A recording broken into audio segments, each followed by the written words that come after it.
नमस्कार दोस्तों। Caladium plant की खूबसूरत पत्तियों की वजह से हर कोई गार्डनर इसे अपने गार्डन में ज़रूर ऐड करना चाहता है और लगभग सभी के गार्डन में कैलेडियम प्लांट होता है। लेकिन क्या इसकी पत्तियां खूबसूरत और बड़ी बड़ी होती हैं और कलरफुल होती हैं, इसी वजह से इसकी सुंदरता दिखती है। लेकिन क्या आपके कैलेडियम प्लांट की पत्तियां भी ऐसी छोटी छोटी हो रही हैं? ये आप देख सकते हैं, ये मेरी हथेली से भी छोटा है और इसका जो सबसे बड़ा पत्ता है ये मेरी हथेली के बराबर भी नहीं है। तो क्या ये दिक्कत आपके प्लांट में भी आ रही है? तो आइए दोस्तों, आज इसी टॉपिक पर हम बात करते हैं। मेरा कैलेडियम का ये प्लांट पिछले 2-3 साल से मेरे पास है और ये मैं अपने पुराने घर के गार्डन से इसके बल्ब लेके आई थी और मैंने बल्ब गमले में ऐड किए थे। पिछली बार लास्ट टाइम भी मैं इसे गमले में ही उगाई हूँ और इस बार भी मैंने इसे गमले में ही डाला है। लेकिन इस बार आप देख सकते हैं कि इसकी पत्तियाँ छोटी छोटी हैं। लास्ट टाइम इसके काफ़ी बड़े बड़े लीव्स निकल के आए थे जो बहुत सुंदर थे और इसमें फ्लावरिंग भी हुई थी। मैं आपका पुराना इसका वीडियो दिखाती हूँ। ये मैंने काफ़ी दूर से खींचा हुआ है और ये देख सकते हैं आप, काफ़ी बड़े बड़े पत्ते इसमें दिखाई दे रहे हैं और ये हाथी के कानों की तरह बड़े बड़े पत्ते होते हैं। ये देखिए, इसका इतना बड़ा फ्लावर है, इतना बड़ा इसका फ्लावर है जिसे मुझे नीचे से ऊपर तक शूट करना पड़ा था और ये लीव्स भी मैं नीचे से ऊपर या ऊपर से नीचे तक शूट कर रही हूँ, तब पूरी पत्ती कैमरे में आ रही है। लेकिन इस बार ऐसा नहीं हुआ है। तो आइए हम इस पर बात करते हैं कि इस बार ऐसी मैंने क्या गलती की है कि लास्ट ईयर की तरह इसमें बड़े पत्ते नहीं आए हैं। तो सबसे पहले तो मैं आपको बता दूं, कैलेडियम का प्लांट ये भी सीजनल प्लांट है। सर्दियों में ये डोरमेंसी में चला जाता है और फरवरी लास्ट से लेकर के और सर्दियाँ आने तक इसकी खूबसूरत कलरफुल पत्तियाँ आपके गार्डन की सुंदरता बढ़ाती रहती हैं। सर्दियों में हम इसके बल्ब को निकाल करके उससे मिट्टी हटा लेनी चाहिए और उसे बिना धूप के छायादार जगह पे ही सुखा करके और उसके बाद ऐसी जगह पे स्टोर कर लेना चाहिए कि जहाँ पर इस पे धूप ना पड़े। और जब प्रॉपर सीज़न आता है, यानी मार्च का लास्ट वीक या अप्रैल फर्स्ट वीक में आप इनको फिर से अपने गमले में बो दीजिए, तो ये फिर से इसमें अंकुरण हो जाता है और उसके बाद इसकी सुंदर सुंदर पत्तियां निकल आती हैं। पत्तियां छोटी होने का जो मुझे कारण समझ आया है, लास्ट टाइम मैंने इस गमले को ऐसी जगह पे रखा था जहाँ पे एक तो डायरेक्ट सनलाइट नहीं पड़ती थी, वहाँ पे ब्राइट लाइट पड़ती थी और दूसरा वहाँ पे हर समय ह्यूमिडिटी और मॉइस्ट बना रहता था, क्योंकि डायरेक्ट सनलाइट नहीं पड़ती थी तो गमला भी जल्दी नहीं सूखता था और गमले में वहाँ पे आसपास पानी की वजह से ह्यूमिडिटी भी रहती थी। तो इस वजह से मुझे लगा कि उसी मॉइस्ट और ह्यूमिडिटी की वजह से इसकी लीव्स बड़ी बड़ी होती थी। मुझे लगता है ये ह्यूमिडिटी और मॉइस्ट लविंग प्लांट है और इसी वजह से लास्ट टाइम इसकी पत्तियाँ बड़ी बड़ी थी। लेकिन इस बार मैंने इसे अपनी घर की छत पे रख दिया था और अभी ये आज 29 जून को मैं इसे शूट कर रही हूँ। तो अभी 3-4 दिन पहले से ही यहाँ बारिश स्टार्ट हुई है। उससे पहले यहाँ कुछ दिन बहुत तेज़ गर्मी पड़ी है और उसमें सुबह में जैसे प्लांट को पूरी तरीके से गीला कर देती थी, इतना पानी देती थी कि नीचे से पानी ड्रेन आउट होके भी निकल जाए। लेकिन जब मैं शाम तक इसको दोबारा पानी देने आती थी तो गमला ऐसा सूखा रहता था जैसे कि किसी ने लकड़ी की आंच में, आग की आंच में इसको गर्म करके सुखा दिया हो, बिल्कुल ऐसे सूख जाता था। हालांकि इसे इसके पत्ते तो नहीं जले, लेकिन इसके पत्तों का साइज छोटा हो गया है, पत्तों के कलर में भी कोई कमी नहीं आई है। तो जहाँ तक मुझे समझ आया है कि ये ह्यूमिडिटी और मॉइस्ट लविंग प्लांट है, तो हमें इसे छत पे या टेरेस पे रखना ठीक नहीं है। हमें इसे मॉइस्ट जगह पे ही और आंगन के ही गार्डन में रखना चाहिए, जहाँ पे कि इसको ह्यूमिडिटी भी मिलती रहे और इससे इसकी कलरफुल सुंदर सुंदर पत्तियाँ बड़ी बड़ी जैसे होती हैं, हाथी के कान के आकार की इसकी लीव्स होती हैं, तो वैसे ही हों। अब इसकी बात करते हैं गमले की सॉइल की। तो मैंने इसमें नॉर्मल गार्डन सॉइल में हल्का सा कावडंग कंपोस्ट मिलाया है, और कोई मैंने रेत भी नहीं मिलाई है, क्योंकि जब ये मॉइस्ट लविंग प्लांट है तो मुझे लगता है कि गमले में नमी ज़्यादा देर तक बनी रहनी चाहिए।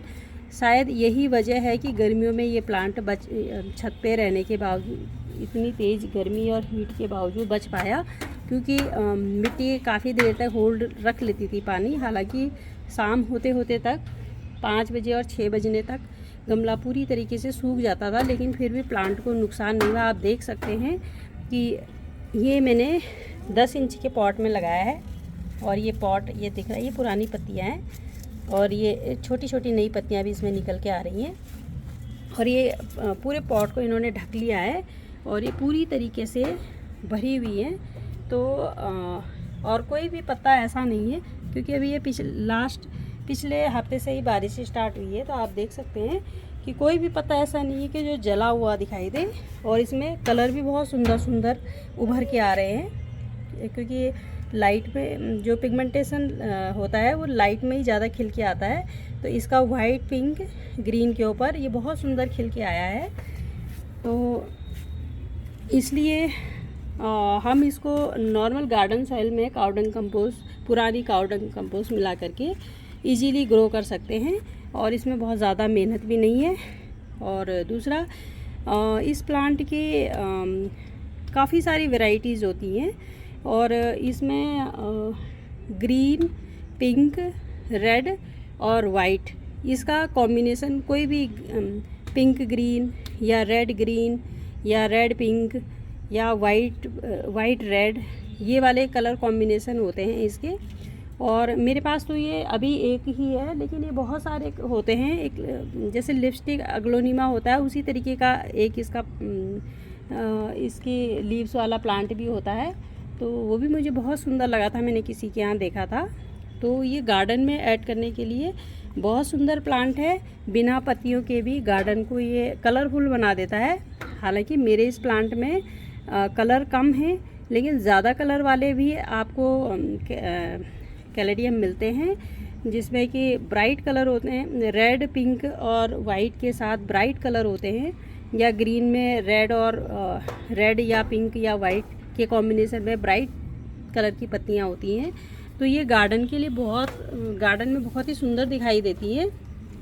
तो मेरा अभी इरादा है कि मैं इसके और भी कई सारे कलर अपने गार्डन में ऐड करूं, लेकिन मैं ख़रीदूँगी नहीं। मैंने अपने गार्डन में मोस्टली फ्री के प्लांट ऐड किए हैं। तो मैं अपने किसी कली को या साथी को जिसके पास ये वाले हों, तो उसको दे करके ये ऐड करना चाहूँगी। और यहाँ पर अभी एक बंदर महाराज आए हैं, उनकी वजह से थोड़ा सा मुझे वीडियो बनाने से मैं इंटरप्ट हो गई थी। तो इसके बहुत सारे कलर्स में मैं बात कर रही थी कि इसके बहुत सारे कलर्स होते हैं, तो उन्हें भी हम अपने गार्डन में ऐड कर सकते हैं। और बिना फूलों के भी ये प्लांट बहुत सुंदर लगता है। लेकिन इसके बारे में एक ख़ास बात मुझे आपको बतानी है कि ये जितने भी ये कलरफुल लीव्स वाले कैलेडियम प्लांट होते हैं, इनकी लीव्स टॉक्सिक होती हैं, तो आप इन्हें अपने बच्चों की रीच से थोड़ा दूर रखें। मुझे लगता है कि इसकी टॉक्सिसिटी डिफेन बकिया यानी डमकीन की तरह ही होती होगी। उसमें गले में और आवाज़ का प्रॉब्लम हो जाता है। तो बहुत ज़्यादा मुझे नहीं मालूम है, लेकिन मुझे ये पता है कि ये टॉक्सिक प्लांट होते हैं, तो इन्हें आप बच्चों के रीच से दूर रखिए। अदरवाइज़ बाकी इसके साथ बहुत ज़्यादा आपको कोई केयरिंग नहीं है, मेंटेनेंस नहीं है। बस आपको सही टाइम पे बल्ब निकाल के स्टोर कर देना है, और सही टाइम पे बल्ब को सॉइल में ग्रो कर देना है। तो उसके बाद आपको आपके गार्डन में ये बहुत सुंदर सुंदर कलर देखने को मिलेंगे। एक चीज़ और साथियों, कुछ लोग कहते हैं कि ये सर्दियों में डोरमेंसी में चला जाता है तो आपको हटा देना चाहिए, लेकिन मैंने अपने लास्ट 2 साल के अनुभव से ये सीखा है कि जब इसकी सारी पत्तियाँ ख़राब हो जाएं, उसके बाद आप बल्ब को निकाल सकते हैं। आपको पहले से पत्तियाँ काट करके इसको निकालने की ज़रूरत नहीं है। इसकी सारी पत्तियाँ अपने आप ही जब तक इनको सूटेबल वेदर, क्योंकि सर्दियाँ अलग अलग शहरों में अलग अलग टाइम पे इफ़ेक्टिव होती हैं। जैसे अब राजस्थान की मैं बात करूं तो वहाँ नवंबर दिसंबर में भी बहुत ज़्यादा जाड़ा नहीं लगता है, तो ये प्लांट मुझे लगता है वहाँ बहुत अच्छा ग्रो करेगा उस समय में। तो उस समय ना बहुत ज़्यादा फरवरी जैसा मौसम लगा मुझे लास्ट ईयर में जब राजस्थान गई थी। तो नवंबर दिसंबर में, जैसे यहाँ हमारे देहरादून में फरवरी में मौसम होता है, फरवरी और मार्च में, तो नवंबर दिसंबर में मुझे वैसे ही फील हो रहा था। रात को हम हल्का स्वेटर पहन ले रहे थे और दिन में बिना स्वेटर के हम एक टी शर्ट में घूम रहे थे। तो मुझे लगता है कि वहाँ पे नवंबर दिसंबर सर्दियों में भी ये अच्छा काम कर सकता है, अच्छा ग्रो हो सकता है। तो ज़रूरी नहीं है कि जब पत्तियाँ अच्छी खिलती हुई ग्रो हो रही हों तो हम इसको काट करके इसके बल्ब को स्टोर कर दें। तो जब इसकी सारी पत्तियां डाउन हो जाएं, ख़त्म हो जाएं, ख़राब हो जाएं, उसके बाद हम इसके बल्ब को निकाल करके और मिट्टी हटा करके और छायादार जगह पे रख के कुछ दिन नमी को सूखने दें। उसके बाद जब वो प्रॉपर ड्राई हो जाए बल्ब, उसके बाद उसको हम अंधेरी जगह पर स्टोर कर सकते हैं और फिर सही टाइम पे उसमें अपने आप ही अंकुरण आना शुरू हो जाता है। उसके आँख निकल आती है। तो जैसी आँख निकल आए उसके बाद आप इसे गार्डन सॉइल में ऐड कर दीजिए, तो ये प्रॉपर से आपका नया प्लांट फिर से तैयार हो जाता है। तो दोस्तों, ये थी कैलेडियम के बारे में जानकारी। टॉक्सिक प्लांट है तो थोड़ा सा अपने बच्चों और अपने पेट्स की रीच से थोड़ा दूर रखिए। और ये लवी बीच में फिर से बोलने आ गई है। तो ये थी लवी, आप फालतू बात क्यों करते हो? हर किसी ने रिकॉर्ड कर लिया तो फिर प्लीज सुनिएगा। Like share and subscribe. You know the target 1 million. Lavi कह रही है कि हमारा 1 मिलियन का टारगेट है, तो इसके लिए प्लीज़ आप इसे लाइक शेयर और सब्सक्राइब ज़रूर कीजिए। तो दोस्तों, मेरी वीडियो में अंत तक बने रहने के लिए आपका बहुत आभार। और मुझे मैं ट्राई करूँगी कि इनकी छुट्टियों में मैं भी थोड़ा सा वो बना पाऊँ रिकॉर्डिंग। अच्छा ये लवी मुंह बनाती रहती है, बाकी इसका काम कुछ और नहीं है।